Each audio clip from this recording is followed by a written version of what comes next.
দাদা একটা ফোন নিতে হবে। কি ফোন লাগবে বলুন? ওপো নিতে হবে। ওপো নেবেন? ঠিক আছে তাহলে ফোনটা তাহলে দাদা কোন দাম কত আছে? ফোনটার দাম হচ্ছে 19,999 টাকা। তো আপনি তো ফোনটা নিলেন, তো আমাদের কোম্পানি থেকে একটা দুর্দান্ত অফার চলছে। কি কি অফার চলছে? অফার চলতে বলছে আমাদের হচ্ছে ওপো কোম্পানি থেকে কেয়ার প্লাস দিচ্ছে। ধরুন আপনি কালকে অফিসে যাচ্ছেন বা হচ্ছে চা খেতে খেতে চার কাপটা উল্টে গেল, চা পড়ে গেল, তো আপনার তো ওয়ারেন্টি, এতে তো যে 1 বছর ওয়ারেন্টি আছে তাতে তো কাভারেজ দেয় না। তো আপনাকে লিকুইড ড্যামেজ বা অ্যাক্সিডেন্সিয়াল ড্যামেজ প্ল্যানটি আপনাকে নিতে হবে। এতে এক্সট্রা কোনো খরচা পড়বে না, আপনাকে শুধু প্ল্যানটি ক্রয় করতে হবে। সাধারণভাবে এইটি হচ্ছে আরেকটা প্ল্যান আছে। সাধারণভাবে আপনার যদি স্কিন ড্যামেজ হয়ে যায় বা স্কিনটি ভেঙে যায়, তার জন্য OTRS একটি প্ল্যান আছে। তাতে আপনি তো ওইটাও আপনার 1 বছর যে ওয়ারেন্টি আছে তাতে কাভারেজ হয় না।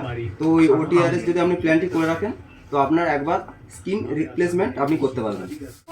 আচ্ছা, আপনার তো 1 বছর ওয়ারেন্টি থাকছে। আপনি যদি আবার এক্সটেন্ডেড 1 বছর আবার বাড়াতে যান, ওয়ারেন্টি বাড়াতে চান, তো আপনি 270 দিনের মধ্যে এটা করতে পারবেন বা আজকেও করতে পারেন, সেটা আপনার ব্যক্তিগত ব্যাপার। তো ওটা করলে আপনি যেটা 1 বছর পাচ্ছেন সেটা আরেক বছর হয়ে যাচ্ছে, 2 বছর টোটাল পাচ্ছেন। আপনি করতে ইচ্ছুক? হ্যাঁ ভালোই তো, এটা শুনলাম করে দিন। এটা করে দেবেন।